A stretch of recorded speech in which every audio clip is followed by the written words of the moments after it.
Kita bersyukur kepada Tuhan oleh kemurahan-Nya kembali kita mendapat kesempatan beribadah. Dan saat ini kita akan membaca firman Tuhan biar hidup kita semakin mengambil tabiat kehidupan daripada Yesus. Kita akan membaca firman Tuhan. Saya baca bagi kita dari Injil Matius.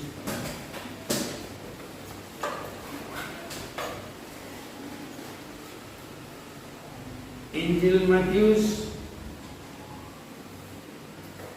mulai ayat yang pertama sampai dengan yang keempat. Kalau kita bergantian, saya baca pertama, saudara kedua, nanti bersama kita dengan ayat yang keempat. Matius pasal yang ke-7.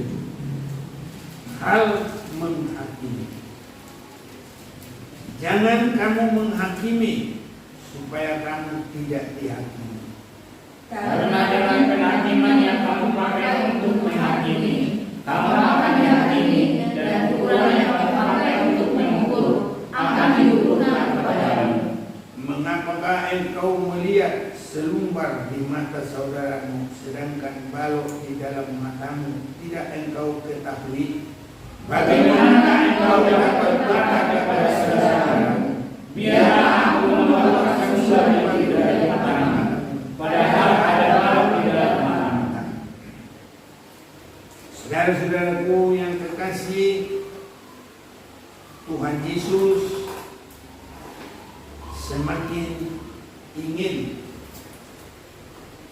supaya semua boleh mengerti tentang kehidupannya Yesus, supaya kita semua boleh mengikut teladan dari Yesus itu.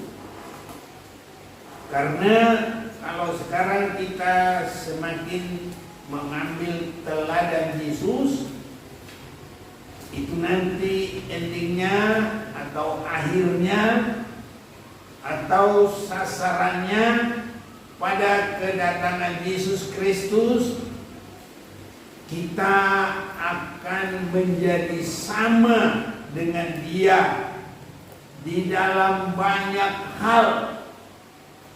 Ada kesamaan. Itu sebabnya kalau kita boleh melihat 1 Yohanes pasal 3 mulai 1,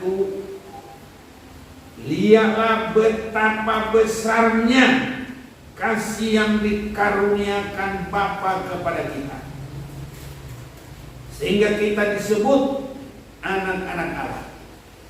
Dan memang kita adalah anak-anak Allah.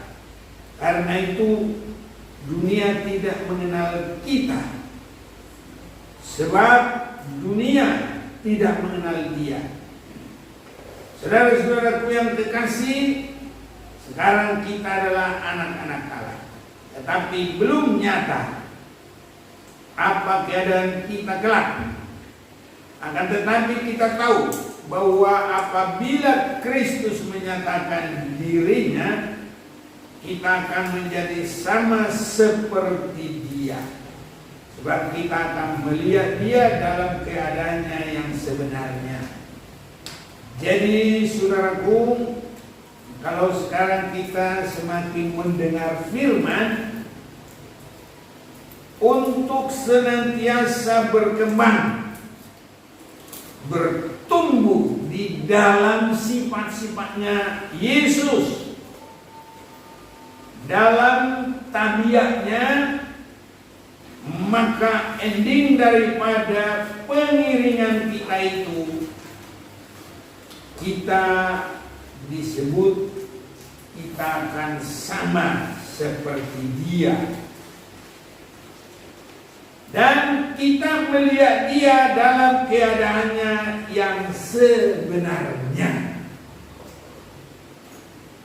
Jadi mendengarkan firman-Nya dan berusaha untuk hidup dalam firman itu juga membuka mata kita melihat langsung Yesus Kristus seperti apa dia.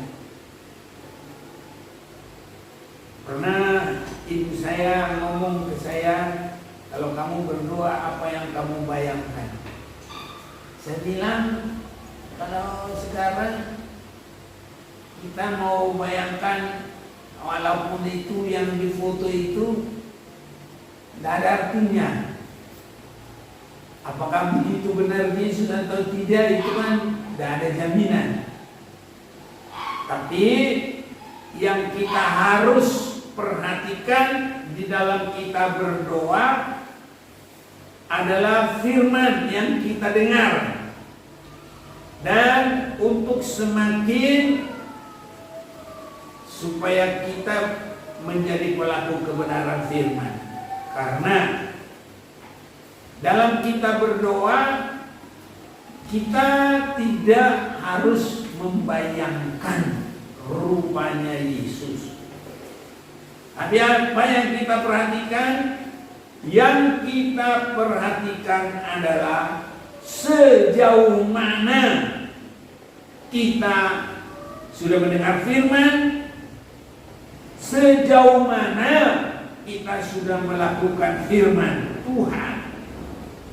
Itu yang harus kita perhatikan.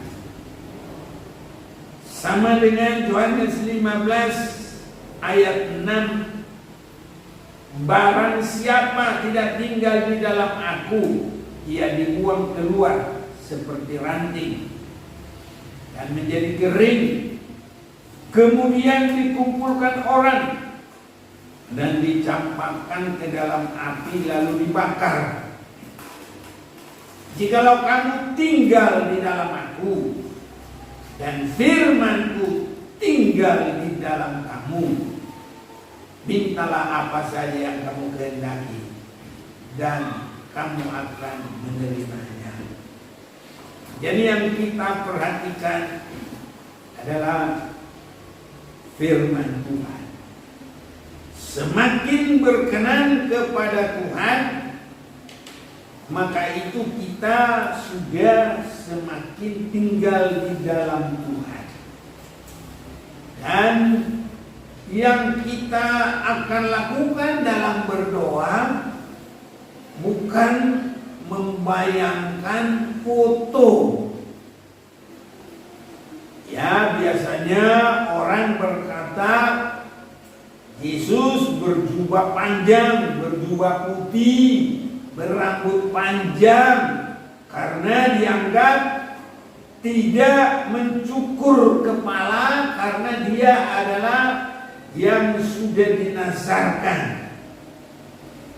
Nah, jadi bagi kita saudaraku harus semakin memperhatikan supaya firman Tuhan itu dalam kita, dalam segala kekayaannya, dan firman itu semakin meningkat di dalam kita.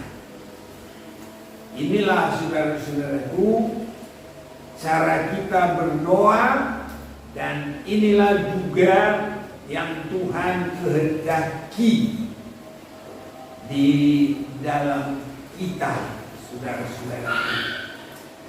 Jadi kita harus semakin sama,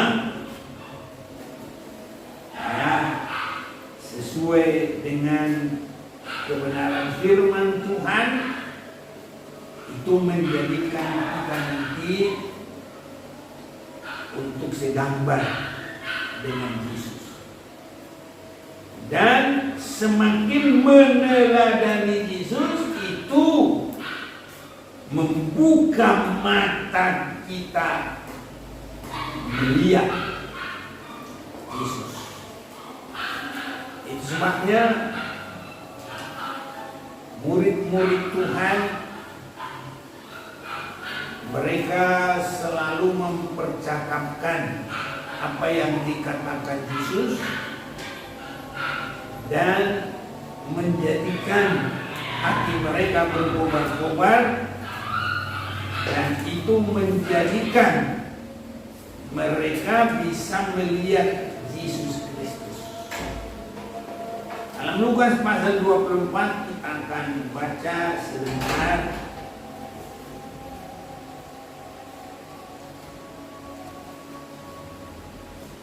Dalam Injil Lukas ini Yesus menampakkan diri.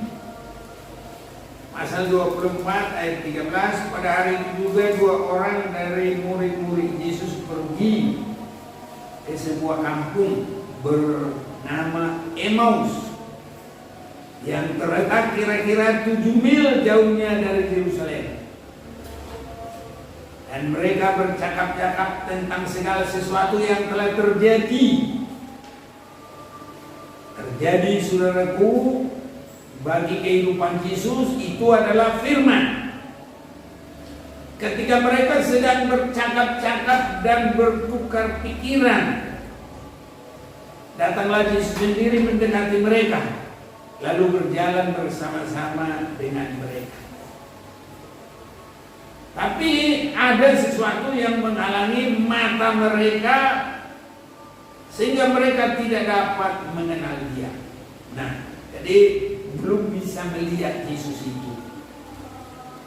Yesus berkata kepada mereka, apakah yang kamu percakapkan sementara kamu berjalan? Maka berhentilah mereka dengan muka muram.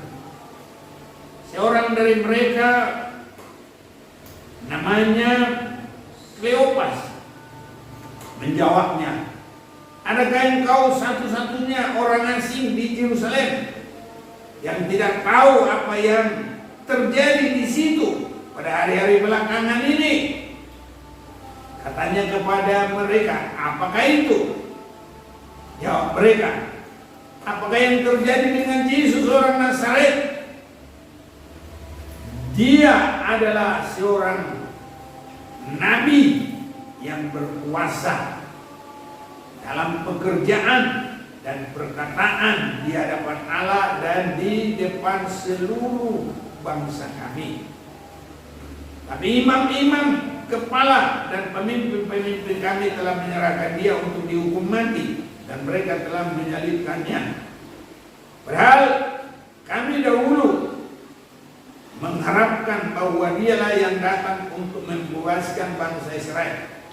Tapi sementara itu telah lewat 3 hari sejak semuanya itu terjadi, tetapi beberapa perempuan dari kalangan kami telah mengejutkan kami.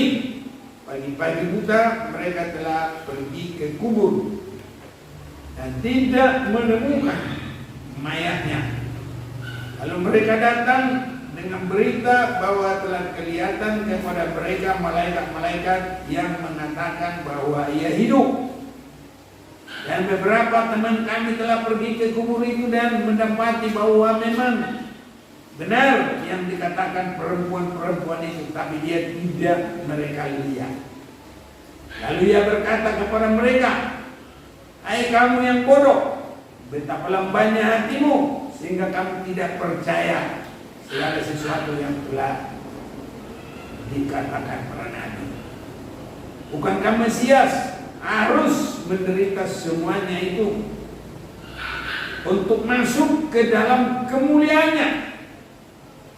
Lalu ia menjelaskan kepada mereka apa yang tertulis tentang dia dalam seluruh kitab suci, mulai dari kitab-kitab Musa dan segala kitab nabi-nabi.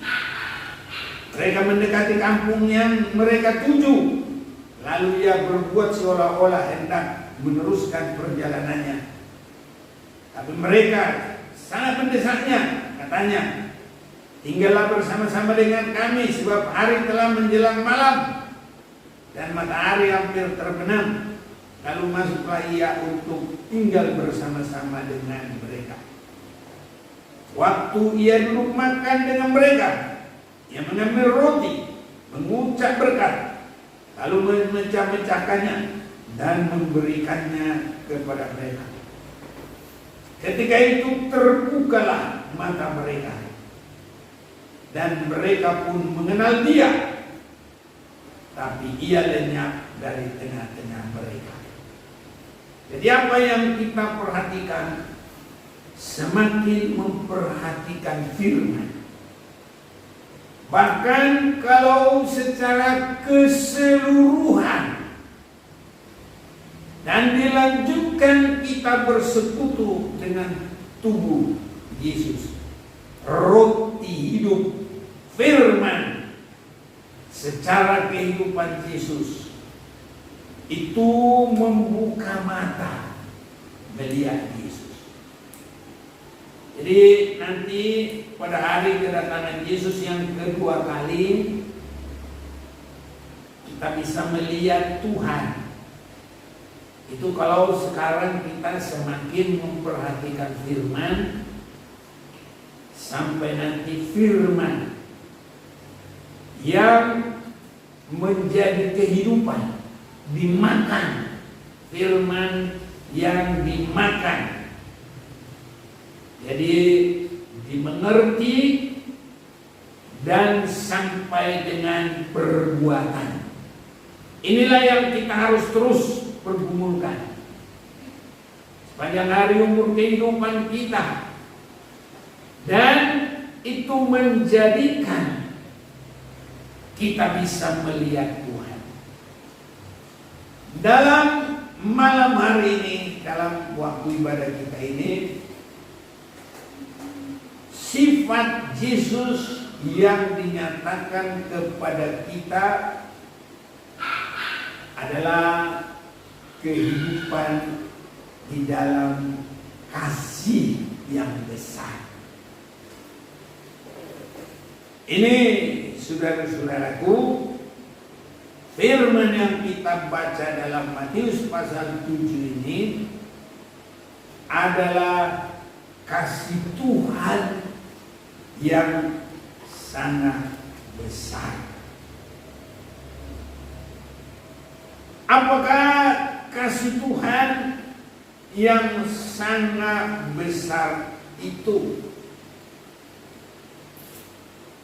Yesus tidak menghukum sebelum, dan memang Dia tidak menghukum, tapi firman itu sendirilah nanti yang menghakimi.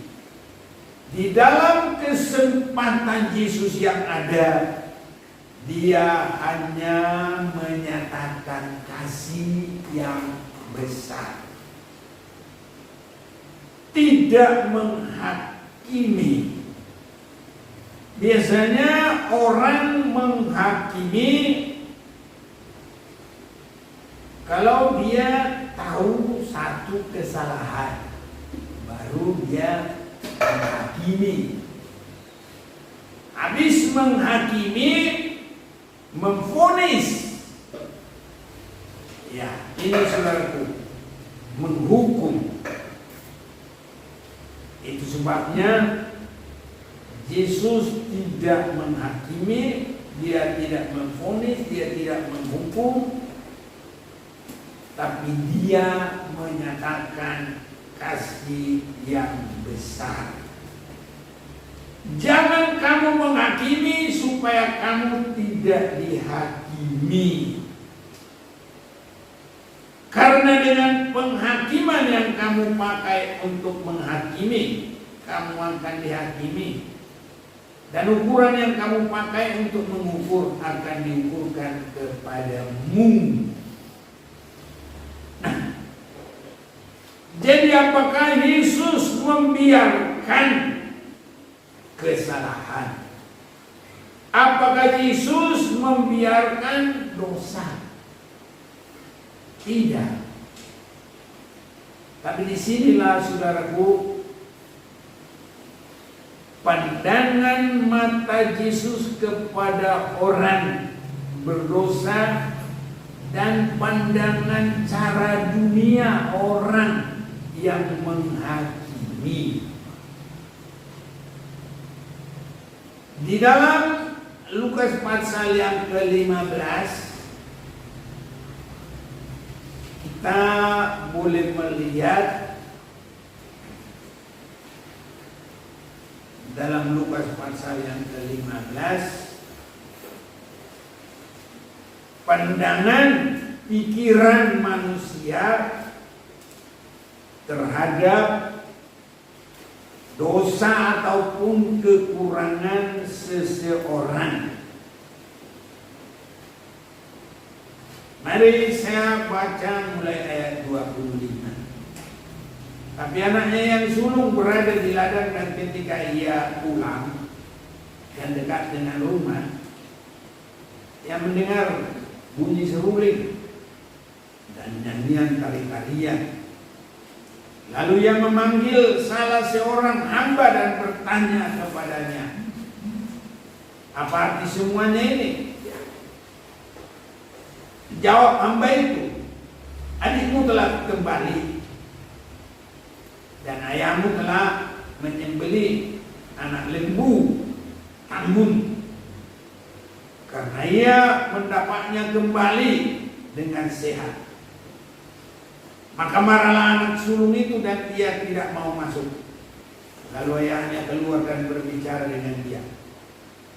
Tapi ia menjawab ayahnya, katanya, telah bertahun-tahun aku melayani Bapa dan belum pernah aku melanggar perintah Bapa. Tapi kepadaku belum pernah Bapa memberikan seekor anak kambing untuk bersukacita dengan sahabat-sahabatku. Tetapi baru saja datang anak Bapa yang telah memboroskan harta kekayaan Bapa bersama-sama dengan pelacur-pelacur.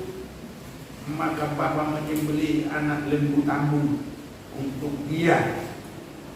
Kata ayahnya kepadanya, anakku, engkau selalu bersama-sama dengan aku, dan segala kepunyaanku adalah kepunyaanmu. Kita patut bersukacita dan bergembira, karena adikmu telah mati dan menjadi hidup kembali. Dia telah hilang dan didapat kembali. Saudaraku, pandangan manusia walaupun dia di rumah Bapa itu menunjuk orang Kristen di dalam menerima firman pengajaran. Sebab arti Bapa adalah memberi pengajaran. Anak yang sulung ini tetap tinggal di rumah Bapa. Tapi yang tidak dia mengerti adalah kasih Bapa sendiri. Apa yang langsung dia katakan, maka dia merasa tidak pantas mendapat kasih daripada Bapa itu. Dia harus dihukum. Dia harus dihakimi. Dan kita boleh perhatikan di sini, anak yang sulung itu sampai juga mempersalahkan kasih bapaknya. Jadi menurut pandangan dia harus begitu, bapaknya juga harus begitu. Maka marahlah anak sulung itu dan dia tidak mau masuk. Lalu ayahnya keluar dan berbicara dengan dia. Bapaknya sudah datang juga keluar mendapatkan dia. Tapi yang menjawabnya, katanya, telah bertahun-tahun aku melayani Bapa dan belum pernah aku melanggar perintah Bapa.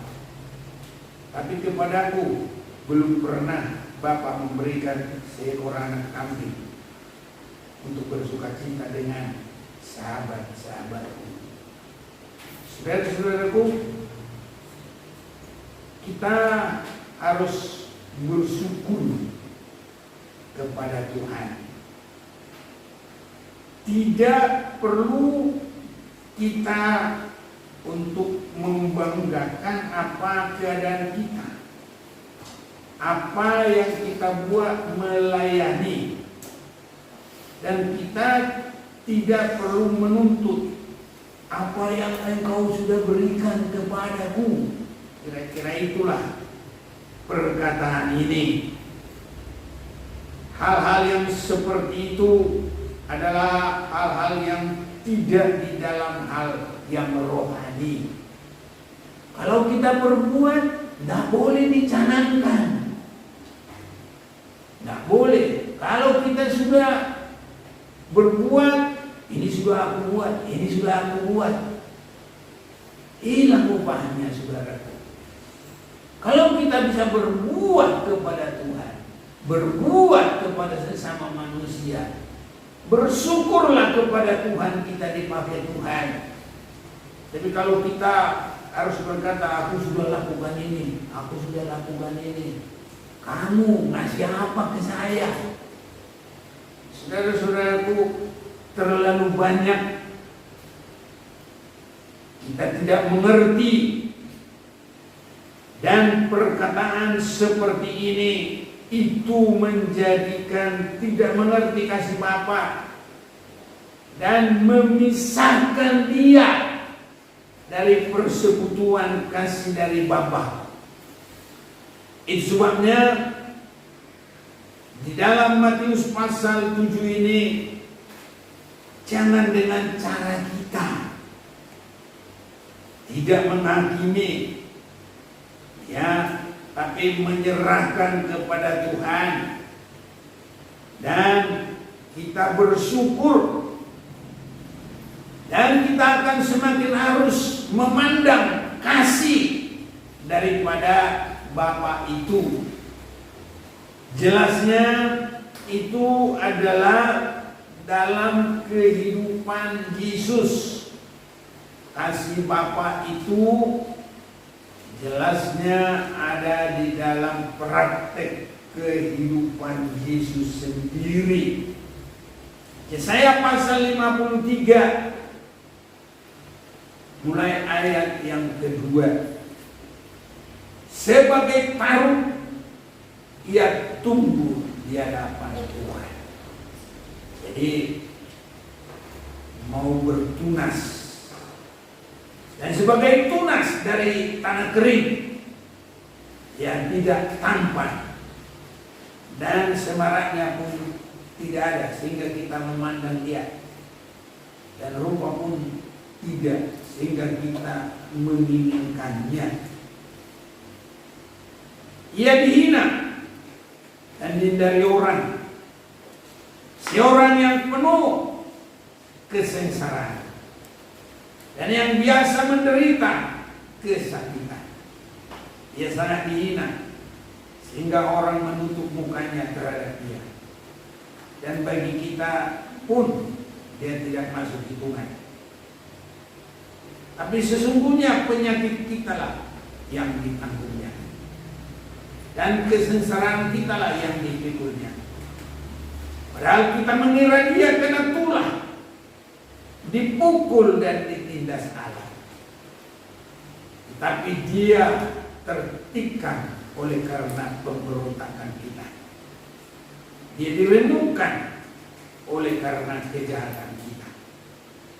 Ganjaran yang mendatangkan keselamatan bagi kita ditimpakan kepadanya, dan oleh bilur-bilurnya kita menjadi sembuh. Inilah, saudaraku, kasih Bapa yang dinyatakan kepada kita di dalam Yesus Kristus. Pandangan anak yang sulung itu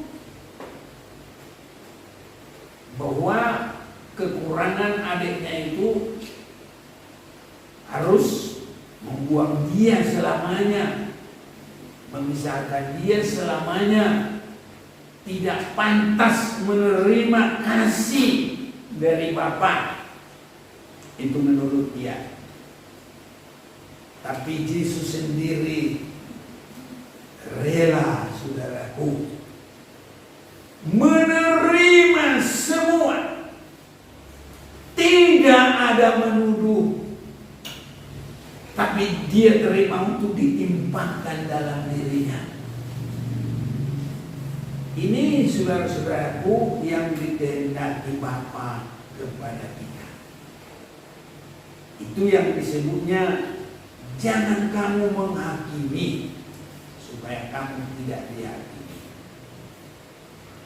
Jadi kalau kamu ini kekurangan, ini, kamu tidak berbuat ini, kamu ini yang kulakukan. Semua sia-sia, saudaraku. Malah dia terbuang. Tapi kalau kita melihat semakin memandang Yesus, dia terima dalam dirinya, walaupun itu bukan sesuatu yang menyenangkan. Itu adalah bagian dari dihinakan, dihindari, sengsara, menderita. Ini tadi kita baca dalam ayat 3 Yesaya 53 itu. Ia dihina dan dihindari orang. Seorang yang penuh kesengsaraan dan yang biasa menderita kesakitan. Dia sangat dihina sehingga orang menutup mukanya terhadap dia. Dan bagi kita pun dia tidak masuk hitungan. Inilah kasih Bapa. Dan ini menjadikan orang yang terhilang boleh mengalami pemulihan. Dengan kita menuduh kekurangan orang, menghakimi, tidak ada apa-apanya. Sebabnya gereja Tuhan itu digambarkan sebagaimana seorang istri. Saudara-saudaraku, bagaimana supaya terjadi berkat yang melimpah. Dalam 1 Petrus pasal 3, ini gambaran dari sidang jemaat sebagai disebut istri. Demikian juga kamu, hai istri. Ya, ini karena firman Tuhan menunjuk kepada banyak orang istri-istri. Tapi kalau kita berdoa jangan bilang begitu, istri-istri kami. Banyak orang berdoa istri-istri kami. Memang istrimu berapa? Bilang aja istri saya 1. Udah. Kalau istri-istri, jadi berdoa juga kita harus mengerti. Tapi karena firman Tuhan ini menunjuk kepada banyak, disebut demikian juga kamu, hai istri-istri. Nah, firman Tuhan mau menunjuk kepada orang banyak. Tapi kalau kita berdoa, Tuhan tolong istri-istri kami. Emang istrinya berapa? Tidak boleh begitu. Tolong suami-suami kami. Emang suaminya berapa? Nah, ini. Jadi kita tolong semua suami yang ada di sidang jemaat ini. Nah, itu lebih pas. Kalau suami-suami kami nggak kuat, istri-istri kami nggak kuat. Semua istri dalam sidang jemaat ini, itu lebih pas. Jadi semua kita harus semakin bisa melihat apa disebut istri-istri itu. Tunduklah kepada suami supaya jika ada di antara mereka yang tidak taat kepada firman, mereka juga tanpa perkataan dimenangkan oleh kelakuan istrinya. Jika mereka melihat bagaimana murni dan salehnya hidup istri mereka itu, saudara-saudaraku, ini membuat satu kemenangan. Seperti kasih Bapa itu, cukup dosa itu sudah menyakiti, menghukum, tapi yang ada dari Yesus, dari Bapa itu adalah pemulihan, adalah penghiburan, adalah kekuatan. Terus bagaimana? Ya sudah, kelakuan yang baik itu seperti Yesus ditimpakan kepada dirinya, diterima. Semua nanti Tuhan yang mengerjakan semua keindahan-keindahan. Demikianlah terjadinya penyelamatan karena kasih. Saudara-saudaraku, karena di dalam Yesus penghakiman itu tidak begitu dia mau apa menghakimi, begitu menghakimi, tidak. Yesus tidak akan menghakimi, tapi dia berkata nanti pada hari terakhir. Ini saudara-saudaraku, kita mau membaca Yohanes pasal yang ke-12. Yohanes pasal yang ke-12 ayat yang ke-47. Dan jikalau seorang mendengar perkataanku tapi tidak melakukannya, aku tidak menjadi hakimnya. Sebab aku datang bukan untuk menghakimi dunia, melainkan untuk menyelamatkannya. Jadi dia tidak ada sedikit pun menuduh, menghakimi, tapi dia menyelamatkan. Dia tanggung dalam dirinya. Sehingga 1 Petrus 2 ayat 24, dipikulnya dosa kita di kayu salib, dan semua penyakit kita ditimpakan kepadanya. Jadi kita, saudaraku, tidak akan menghukum, tidak akan menghakimi, tapi yang ada pada kita adalah berani menderita supaya terjadi keselamatan seperti Yesus itu, sehingga dia juru selamat dan banyak orang diselamatkan. Sebab aku berkata-kata bukan dari diriku sendiri, tapi Bapa yang mengutus aku. Dialah yang memerintahkan aku untuk mengatakan apa yang harus aku katakan dan aku sampaikan. Ini saudara-saudaraku, nanti kalau terjadi pekerjaan roh yang luar biasa, karena seperti Yesus itu ada siap menderita untuk kekurangan orang lain. Habis itulah terjadi keselamatan.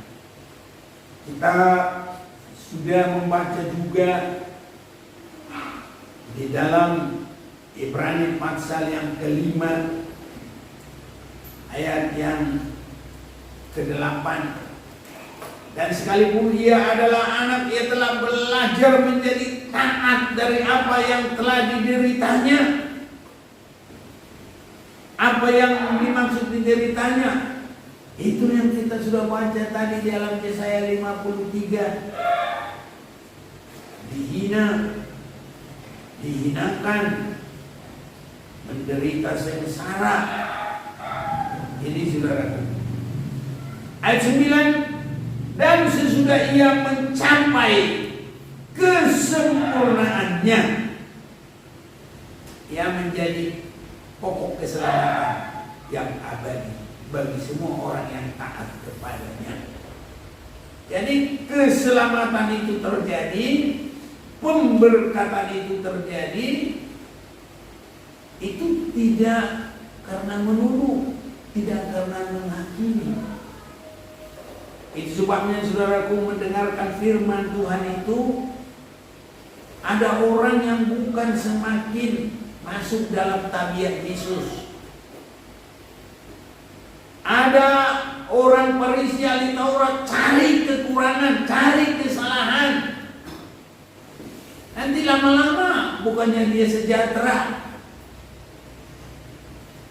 malah lama-lama dia hanya benar dalam dirinya sendiri, tidak merupakan damai sejahtera yang sungguh dari Tuhan. Itu sebabnya kita saat ini masih dalam suasana baru merayakan hari penderitaan Yesus, yang tidak menghakimi, yang tidak menuduh, tapi yang menerima sengsara itulah karena orang lain itu bagi dirinya. Itu yang menjadikan kegerakan rohani, terjadi keselamatan. Kita semua masih sedang bergumul, saya juga masih sedang bergumul. Hidup ini adalah kesempatan. Ini yang kita harus bergumulkan, supaya kita juga dipakai Tuhan. Kalau Tuhan adalah disebut sebagai pokok keselamatan, tapi kita dipakai Tuhan sesuai dengan bagaimana penyerahan kita. Ibarat dia bisa melakukan firman itu, nanti untuk dia bagaikan mendapat 5 talenta, untuk dia bisa nanti menguasai 5 kampung. Ke situ saudaraku. Jadi semua kita dipakai oleh Tuhan, dan semua harus berkembang. Bagaimana kita boleh berkembang masuk dalam sengsara Yesus? Ya udah, melawan, mematikan keinginan dari kita. Ya, mematikan kesenangan kita. Itu terlalu banyak. Kalau yang kecil-kecil seperti sekarang, kita maunya enak tidur, hujan-hujan. Tapi kalau kita tetap biar hujan-hujanan, kita ibadah. Nah ini walaupun belum merupakan yang besar, tapi sudah bagian kecil. Banyak kesenangan-kesenangan kita matikan untuk masuk dalam kehendak Tuhan. Termasuk itu saudaraku. Kalau kita apalagi berpuasa, mematikan segala keinginan sampai keinginan makan, tambah lagi nanti kita mendapat kuasa Tuhan. Kiranya Tuhan tolong kita, sehingga itu merupakan pengembangan kita dipakai Tuhan menyelamatkan banyak orang. Kalau kita yang rewel, kita yang mulut kita berbusa-busa pun tidak bertobat orang. Itu sebabnya Yesus untuk menjadi pokok keselamatan, dia mengambil sengsara. Itu dia menjadi pokok keselamatan. Kita bukan untuk jadi pokok. Ya, kalau boleh ranting-ranting yang kecil-kecil. Tapi semua kita sama, saudara-saudaraku, dalam pandangan. Di sini sering sekali belum bisa memandang dengan sungguh-sungguh. Itu sebabnya kalau kita lanjutkan Matius 7 ayat 3, Mengapa engkau melihat selumbar di mata saudaramu, sedangkan balok di dalam matamu tidak engkau ketahui? Seringkali kita sudah merasa kebenaran kita itu, apapun kebenaran manusia di hadapan Tuhan tidak ada berarti. Itu hanya dengan kain yang sudah usang, nggak berarti. Kita hanya memandang kepada Yesus dan mau mengikut. Itu caranya, saudara. Bagaimana engkau dapat berkata kepada saudaramu, biarlah aku mengeluarkan selumbar itu dari matamu, padahal ada balok di dalam matamu. Kita tahu banyak orang di dalam kekurangannya. Tapi kalau kita bertobat, hanya begitu saudaraku, bisa-bisa dia tidak suka. Tapi kalau kita berdoa, kita doakan. Kita berdoa, memberi waktu, itu termasuk kita mengambil sengsaranya Tuhan. Apalagi kita berpuasa, kita puasakan. Ini ada mujizat, ada pertolongan. Nah, di akhir-akhir zaman ini, saudara-saudaraku, itu yang sangat dibutuhkan. Seperti kehidupan Yesus. Kalau hanya untuk berkata-kata, saudara-saudaraku, tidak di situ lagi. Untuk masuk di dalam berkat keselamatan Tuhan. Itu sebabnya dengan melihat kekurangan itu kita bawa dalam sengsara kita. Artinya mendoakan, berpuasa. Nah itu boleh. Kalau kita dengan sikap, cara kita, cara manusia tidak bisa. Apalagi merasa diri yang sudah baik, menunjukkan cara kebaikan kita, pelayanan kita, yaitu pandangan anak yang sulung yang tidak dapat apa-apa. Sebabnya kita harus semakin masuk dalam sengsara Yesus.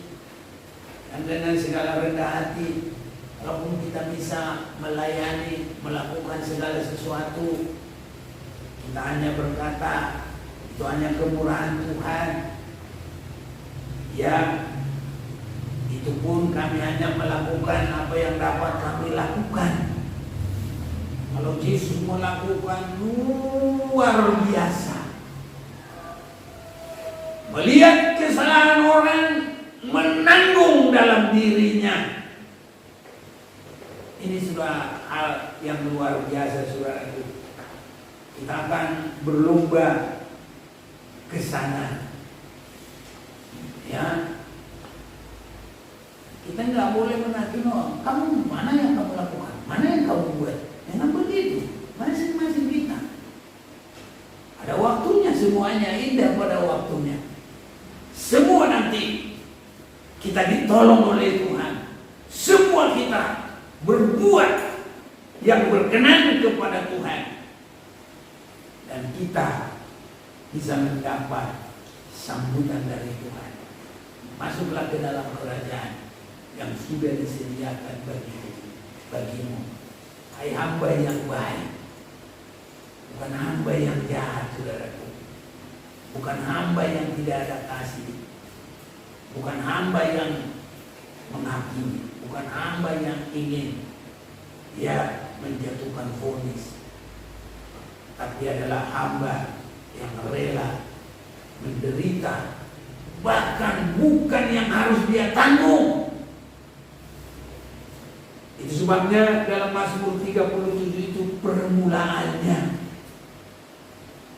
kita akan tetap menunjukkan kasih dalam kekurangan orang lain.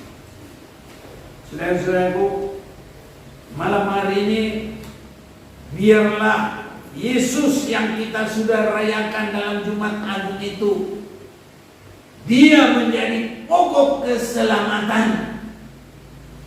Karena kalau Dia melihat dosa dunia, bukan untuk dihakimi dan dihukum, tapi untuk Dia tanggung di kayu salib, sehingga Dia menjadi pokok keselamatan. Kalau ini semuanya ada pada kita, kita juga adalah bagian dari penyelamat. Kalau Yesus pokok keselamatan, juru selamat. Kalau kita dipakai Tuhan dalam proses keselamatan di akhir zaman ini, Yesus sudah ada di sebelah kanan Bapa, maka perjuangan ini sekarang diserahkan kepada kita. Kalau kita mau berjuang, kita akan menerima juga sesuai dengan perjuangan kita. Dalam 2 Timotius 2 ayat 10, kalau kita berani juga menderita sampai mati, kita akan bangkit bersama Dia. Itu bangkit itu dimuliakan, saudaraku. Kita bisa dimuliakan bersama dengan Yesus. Itu sebabnya biar Tuhan tolong kita saat ini. Kita mau pandang Yesus di kayu salib itu. Kita mau datang kepada-Nya. Biar kita dipakai Tuhan juga dalam proses keselamatan ini. Karena kita mau menderita, mati seperti Dia.